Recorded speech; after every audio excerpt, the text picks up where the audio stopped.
수요 특강 917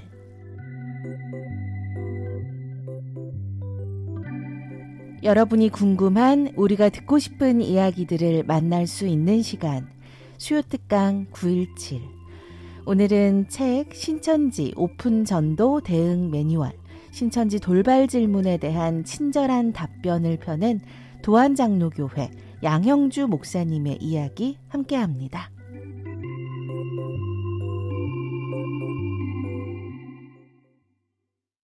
안녕하세요. 대전 도안교회 양형주 목사입니다. 오늘 여러분과 함께 나눌 주제는 새로 나온 책 신천지 돌발 질문에 대한 친절한 답변 신천지 돌발 질문에 대한 친절한 답변이라는 제목의 책입니다. 이 책은 책 제목에서 말하는 것처럼 갑작스러운 주변의 신천지인들의 돌발 질문에 대해서 어떻게 답변할 수 있을까를 모색한 책입니다. 신천지인들이 전도하면서 갑작스럽게 묻는 질문들이 있죠. 이런 질문들에 대해서 아주 준비되어서 잘 대답한다라는 것은 쉽지가 않습니다. 도리어 당황하면서 이걸 어떻게 대답해야 될까 고민하는 분들이 많이 있고 또 심지어는 자신이 이런 질문에 대해서 대답할 수 있는 것들이 거의 하나도 없다라는 거를 이제 발견하게 되면 더더욱 충격을 받고 야, 내가 여태까지 신앙생활한 게 무엇인가? 또 다른 한편으로는 야, 신천지에는 정말 대단한 걸 배우는 게 아닌가 이런 생각이 들 때도 있다라는 것입니다. 그래서 이런 질문에 대해서 어떻게 하면 잘 대답할 수 있을지 그것을 주요 초점으로 해서 책을 집필하게 됐습니다. 이 책은 신천지인들의 돌발 질문에 대해서 답변하기를 원하는 우리 성도님들뿐만 아니라 신천지 이탈자들, 특별히 이제 신천지에서 활동을 하다가 지난 코로나 사태로 무엇인가 잘못됐다라는 걸 알고 나오기는 했습니다만 마음 한구석에는 그래도 혹시 신천지가 진리는 아닐까? 신천지처럼 말씀을 가르치는 곳은 없는 것 같은데 라는 생각을 하고 여전히 무엇이 잘못됐는가를 잘 모르고 고민하는 이탈자분들이 계십니다. 그런 분들이 바른 답을 찾아갈 수 있도록 돕기 위해서도 또한 기획이 됐습니다. 또 주변에 신천지인 가족이나 또 친구를 둔 분들 중에 갑작스러운 돌발 질문을 받게 되었을 때 어떻게 성경적으로 대답할 수 있을지 고민하는 분들 또 이런 분들을 위해서도 집필이 되었습니다. 최근 들어서 이제 코로나가 풀리면서 신천지에서 성도들 특별히 기존 교회에 다니는 성도들을 포섭하기 위해서 많이 애를 쓰고 또 여러 질문들을 던지게 되는데요. 제가 아는 어떤 성도님은 운영하는 카페에 찾아와서 성경에 대해서 이야기하고 싶다고 하면서 여러 가지 질문들을 던졌습니다. 근데 이분이 대답할 수 있는 게 별로 없었죠. 그래서 저에게 문의를 하면서 이거 어떻게 대답해야 됩니까? 그래서 제가 그러지 말고 한번 쭉 그 리스트를 적어서 보내줘 보십시오. 그렇게 부탁을 했더랬습니다. 그래서 이분이 정리해서 보내줬고 또 어떤 분도 비슷한 상황이 돼서 또 질문을 던져서 보내주셨고 그리고 실제로 신천지에서 나온 분들과 함께 이야기를 나누면서 아직까지 풀리지 않는 궁금증이 무엇인지 이런 것들을 모아서 이제 질문을 정리해서 카테고리별로 나누어서 이 책에 대한 틀을 만들고 그리고 이 질문들을 하나하나 성경적으로 답변하기 위해서 이제 책을 짓게 되었습니다. 이 책은요. 모두 한 9개 정도의 큰 챕터로 나뉘어져 있습니다. 신천지인들이 묻는 질문들을 약 80개 정도를 주제별로 나누어서 창조에 관한 질문, 그리고 삼위일체에 관한 질문, 그리고 신천지가 구원 역사, 구원 여정, 순리라고 믿고 있는 배도 멸망 구원에 대한 질문, 그리고 성도들에게 다가가서 구원의 확신을 흔드는 질문들, 예를 들면 성경에 주여 주여 하는 자마다 천국에 갈 수 없다고 하는데 너 자신 있냐? 또 두렵고 떨림으로 구원을 받으라고 했는데 넌 자신 있냐? 뭐 이런 질문들, 이런 것들에 대해서 어떻게 우리가 답을 해야 될지. 그리고 5번째는 비유에 관한 부분입니다. 신천지인들은 비유에 대한 아주 강력한 확신을 갖고 있고 성경을 비유로 볼 때 감추어진 비밀이 제대로 풀린다고 생각을 하죠. 그래서 비유에 대한 강한 확신과 또 질문들을 던지는데 이런 질문에 대해서 어떻게 대답해야 할지, 그 다음에 이제 여섯 번째는 주 재림의 징조라고 해서 마태복음 24장에 나오는 종말의 때에 예수님께서 말씀하셨던 징조를 어떻게 이해할 것인가에 관한 것입니다. 왜냐하면 신천지에서는 이것이 신천지 역사 완성을 위해 예비한 소묵시록과 같은 책이라고 주장을 하기 때문에 그렇습니다. 그래서 마태복음 24장에 대한 질문, 또 이어서 마태복음 24장에 나오는 비유, 특별히 이 재림을 맞이하는 슬기로운 처녀, 그리고 미련한 다섯 처녀에 관한 이야기들, 이것들을 어떻게 봐야 할 것인가. 신천지에서는 이 부분을 상당히 강조하면서 비유풀이를 하고 있습니다. 그래서 이런 부분에 대한 답변. 그리고 여덟 번째는 요한계시록에 대한 질문들입니다. 그리고 아홉 번째는 신천지가 약속대로 이루어졌다라고 주장을 하죠. 그래서 약속대로 이룬 신천지가 과연 맞는지, 이들이 주장하는 신천지가 약속대로 이뤘다고 말하는 것에 대한 답변을 어떻게 할 것인지, 그것에 대한 성경적인 답변을 모색을 했습니다. 이렇게 해서 모두 9개의 이 카테고리 안에 약 80개의 질문을 넣어서 그것에 대한 세세한 답변을 하나하나 시도했습니다. 여기에 있는 이 질문들만 제대로 익혀도 사실 이 질문들은 이제 성경적으로 볼 때 이제 난해 구절에 해당되는 것들이 많습니다. 교회에서 우리가 신앙생활을 하다 보면 난해 구절 그러면 보통 어려우니까 지나가는 경우가 많은데, 이제 이 부분들에 대한 바른 성경적 해석을 시도해야 우리가 난해 구절에 대한 바른 답을 얻을 수가 있고, 그리고 이것에 대한 바른 답을 얻을 때 우리가 신천지인들이 물어볼 때 올바른 답을 제시할 수 있고 당당하게 대답할 수 있죠. 그래서 성경에도 보면 베드로전서 3장 15절에 보면 너희 마음에 그리스도를 주로 삼아 거룩하게 하고 너희 속에 있는 소망에 관한 이유를 묻는 자에게는 대답할 것을 항상 예비하되 온유와 두려움으로 하고 라고 말씀합니다. 그래서 우리는 이들이 묻는 질문에 대해서 좀 더 철저하게 잘 준비해서 이들의 질문에 대해 온유함과 또 하나님을 경외하는 마음으로 잘 준비해서 대답할 필요가 있겠습니다. 자, 그러면 이런 질문들은 구체적으로 어떤 것이 있을까요? 이 시간에는 이 질문들을 좀 구체적으로 여러분들에게 알려드리도록 하겠습니다. 사실 신천지인들이 이런 질문을 묻는다는 것, 이 질문의 내용들을 아는 것만으로도 여러분 충분히 마음으로 준비할 수 있는데 많은 도움이 될 것이라고 생각을 합니다. 자, 먼저 첫 번째는 창조편입니다. 창조편에 이들이 묻는 질문은 이렇습니다. 아담 이전에 사람이 있었다는 거 알아? 여러분 상당히 충격적이지 않습니까?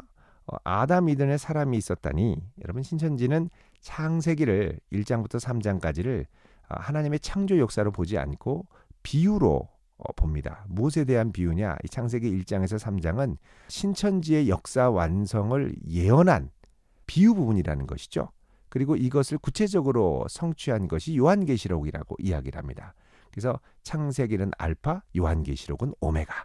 그래서 창세기에 나오는 이 부분을 비유이기 때문에 아담이 첫사람이 아니다. 아담은 목자일 뿐이다. 아담 이전에도 사람이 있었다. 이렇게 주장을 합니다. 그다음 두 번째, 그 근거로 아담에게 부모를 떠나 아내와 합하라 하나님이 말씀하셨죠. 자, 그러면 하나님께서 아담에게 야 부모를 떠나 아내와 합해서 한 몸을 이루어라 라고 하면 아니 부모가 있다는 말 아니냐라고 질문을 하죠. 그 다음 세 번째로 아담 이전에 사람이 있었다는 주장을 하기 위해서 이들은 가인이 아담의 후손 가인이 결혼을 했는데 놋 땅의 여인과 결혼을 해서 아이를 낳았다고 합니다. 자, 그러면 놋 땅의 여인은 도대체 누가 낳았냐는 것이죠. 성경에 놋 땅의 여인에 대해서 한마디도 언급하지 않았는데, 그다음 다섯 번째는 넷째 날에 하나님께서 해달별을 만드셨습니다. 천지창조 때 창조의 순서를 보면 넷째 날에 해달별을 만드셨죠. 광명체를 만드신 겁니다. 근데 여러분 조금 이상하게 생각이 들지 않으십니까? 왜냐하면 첫째 날에는 이미 하나님께서 빛이 있으라라고 하면서 빛을 창조하셨기 때문에 그렇습니다.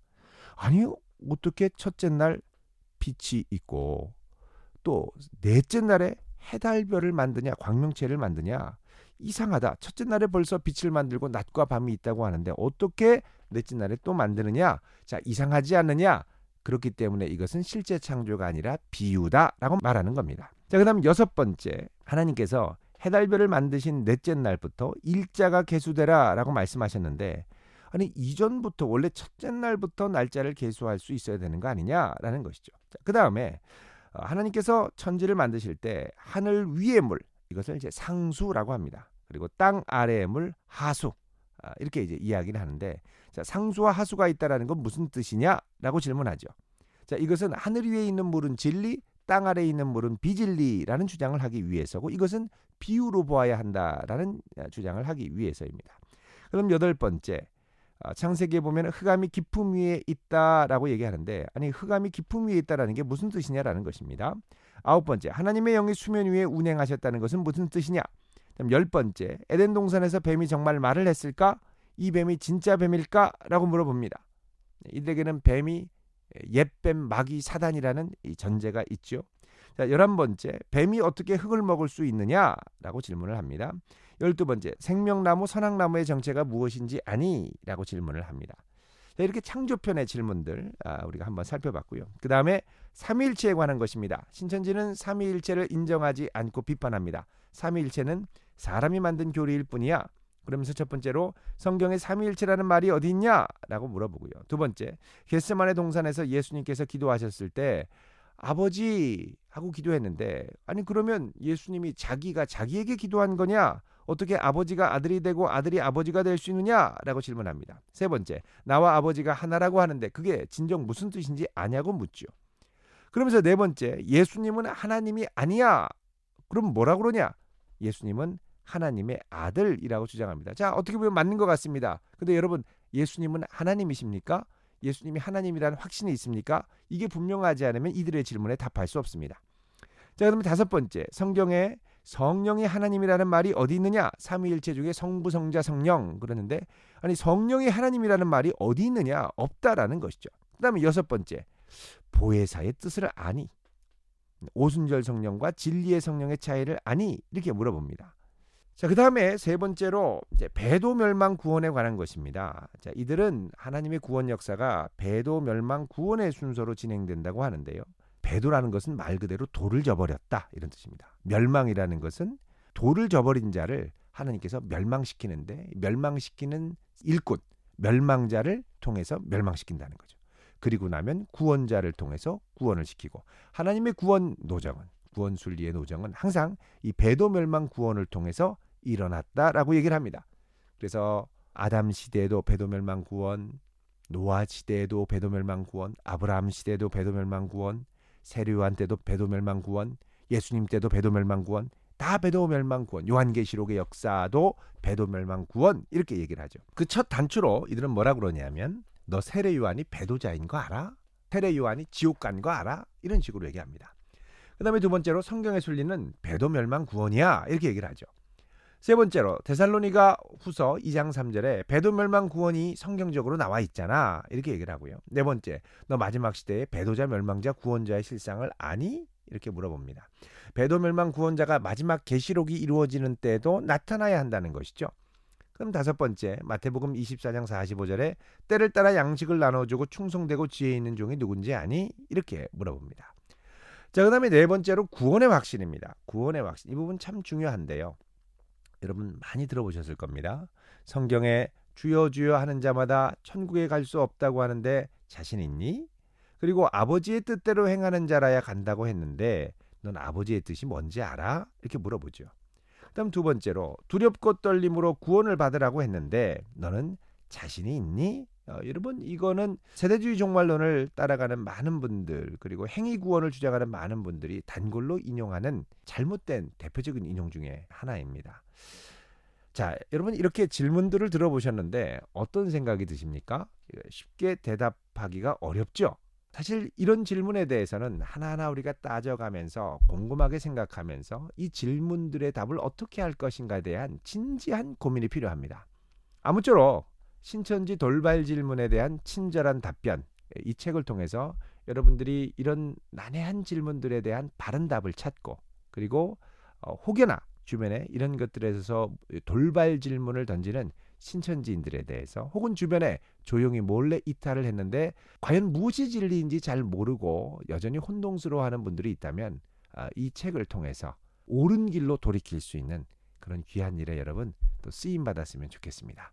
오늘 이 시간 들어주셔서 감사합니다. 다음 시간에 뵙겠습니다.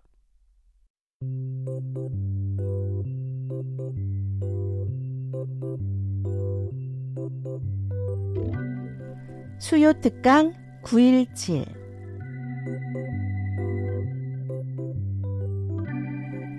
오늘은 책 신천지 오픈 전도 대응 매뉴얼 신천지 돌발 질문에 대한 친절한 답변을 펴낸 도안장로교회 양형주 목사님의 이야기 함께 했습니다.